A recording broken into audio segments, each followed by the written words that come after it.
이번 영상은 2022년 수능 체제가 바뀌면서 국어가 화법과 작문, 언어와 매체를 선택하게 되는데요. 어떤 것을 선택할지에 대한 해답을 공개합니다.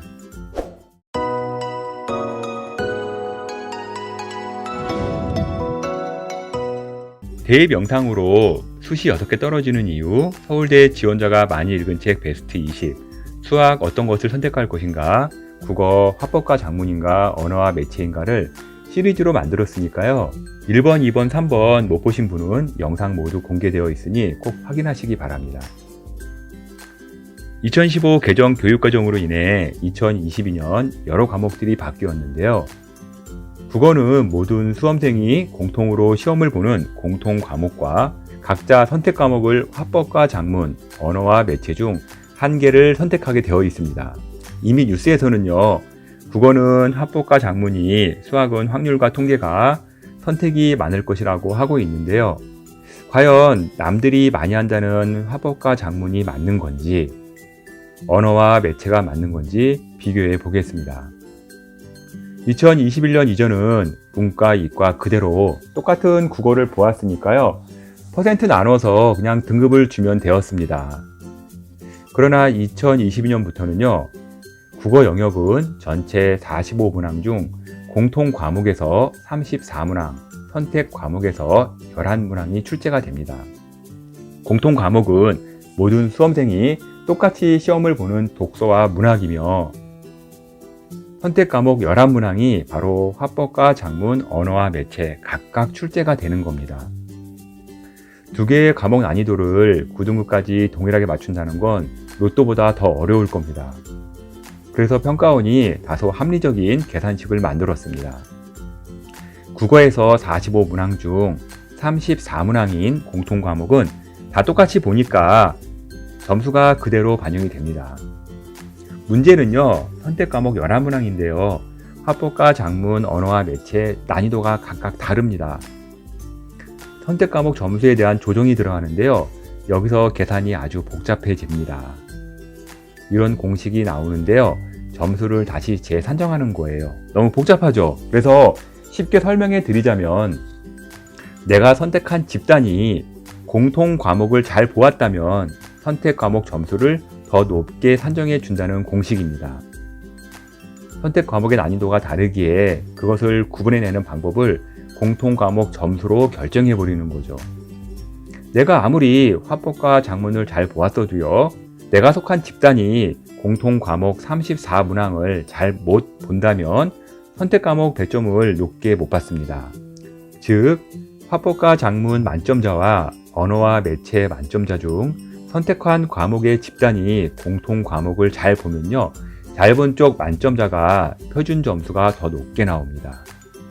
극단적인 사례로요, 2020년 수능 아랍어와 프랑스를 보게 되면 같은 1등급이라도 무려 14점의 구분 점수 차이가 납니다. 선택을 어떤 것으로 했느냐에 따라 같은 1등급이라도 달라지는 거죠. 국어를 정말 잘하는 학생은 둘 중 무엇을 해도 잘합니다. 국어를 잘해도 고민이지만 못하는 학생의 경우도 선택을 잘해야 조금이라도 유리합니다. 일단 제 유튜브는 항상 통계와 실적으로만 얘기하니 저는 과거의 통계로 일단 알려드리겠습니다. 2022년 수능이 바뀌지만요, 전혀 새로운 문제가 나오는 게 아니라 기존의 문제들은 있었습니다. 이 자료는요, 메가스터디 풀 서비스에 나오는 자료인데요. 2020년에 수능을 분석하면 화법과 작문에서 정답률은 97%가 가장 높았고요. 가장 낮은 정답률은 87%였습니다. 언어의 경우 가장 높은 정답률이 화법과 작문의 가장 낮은 정답률보다 낮은 85%입니다.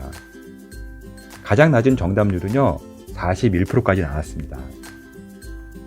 무려 35%가 오답이 나올 정도로 어렵게 까서 나온 거죠.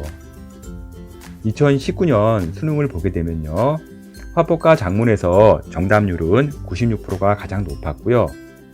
가장 낮은 정답률은 70%였습니다. 언어에서 가장 높은 정답률은 75%였고요. 가장 낮은 정답률은 39%였습니다. 오답이 정답률과 비슷한 38%까지도 나왔습니다. 문제별 난이도가 달라 실제 똑같이 비교할 수는 없으나 확실히 언어 문제는요, 어려울 경우 맞추기가 어렵습니다. 이런 점을 고려하여 한국교육과정평가원에서 2022 수능 예시문항을 공개했는데요. 화법과 작문 예시문항이 한 페이지 분량의 절대적 시간을 요하는 문제의 항목을 보여주나 난이도는 크게 어렵지는 않았습니다. 그러나 확실히 수능 시험장에서 시간에 쫓기는 강한 압박은 받을 수 있습니다. 언어와 매체 역시 화법과 작문보다 지문은 짧습니다. 수능 시험장에서 분명 시간은 절약될 것 같습니다. 그런데 예시 항목은요, 문법의 기본과 그래프의 이해도와 해석력이 있어야 한다는 점을 예시 자료를 통해 알 수가 있습니다. 국어의 가장 유리한 조건은요, 내가 선택한 과목의 집단이 공통 과목을 잘 보고요, 선택 과목을 그들이 못 봤을 때 내가 제일 유리합니다. 국어의 가장 불리한 조건은요, 반대죠. 내가 선택한 과목의 집단이 공통 과목을 못 보고요, 선택 과목을 잘 봤을 때 내가 제일 불리합니다. 이 두 과목 중에 어떤 과목이 공통 국어를 못 볼까요? 현재로는요, 각지의 전문가 의견과 제 생각도 마찬가지인데요. 화법과 작문이 공통 과목의 점수가 더 안 나올 것으로 예상하고 있습니다. 그러나 문법을 공부하고 암기하는 데는요, 언어와 매체는 시간을 투자해야 합니다. 언어와 매체가 공통 과목을 잘 볼 확률이 높기에 국어 최상위권 학생은 선택 과목으로 언어와 매체가 유리합니다. 공통 과목, 선택 과목 둘 다 잡으면요, 국어에서 가장 높은 표점이 나오기 때문이죠. 그러나 언어와 매체 집단에 가서 공통 과목에서 어느 정도의 이득은 보나 선택 과목을 못 본다면 화법과 작문이 유리합니다. 본인이 화법과 작문, 언어와 매체 비교 시 문법도 기본이 되어 있고 도표 및 매체 이해도가 빠르다면요, 이건 뒤도 돌아보지 말고요, 그냥 언어와 매체입니다. 본인이 화법과 작문, 언어와 매체에 비슷한 점수가 나오는 수준이면 언어와 매체를 택하는 게 유리합니다. 그런데 문법의 기초도 좀 안 되어 있고요, 글쓰기나 말하기 쪽이 쉽다면 화법과 작문을 하면 됩니다. 가장 큰 변수는요, 난이도 조절 실패로 공통 과목이 쉬워서요, 큰 차이의 점수가 나지 않을 때입니다. 이럴 경우 화법과 작문 선택이 유리해지는 이상한 결과가 나올 수도 있습니다.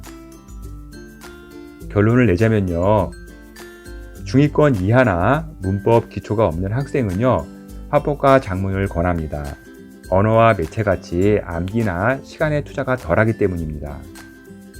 상위권 학생이거나 문법이 확실하게 다져진 학생은요, 언어와 매체를 하시는 게 유리합니다.